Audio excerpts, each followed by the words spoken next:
ఇంత మోసం తట్టుకుంటూ ఎగుసము చేసి కంచమందు ప్రపంచానికే అన్నమైనందుకా నాగలి కళ్ళలో కన్నీరెందుకో అందరి ఆకలి తీర్చినందుకా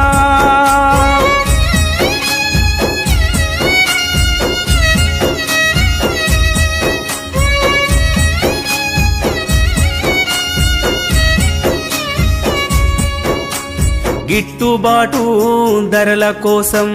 తిరుగుబాటైన చెయ్యనోడు అధిక ధరకై ఆశపడుతూ అడ్డదారిన పంట అమ్మనోడు రైతు కన్నా నిజాయితున్నా మనిషి ఎవ్వడు లోకమంతా వెతికి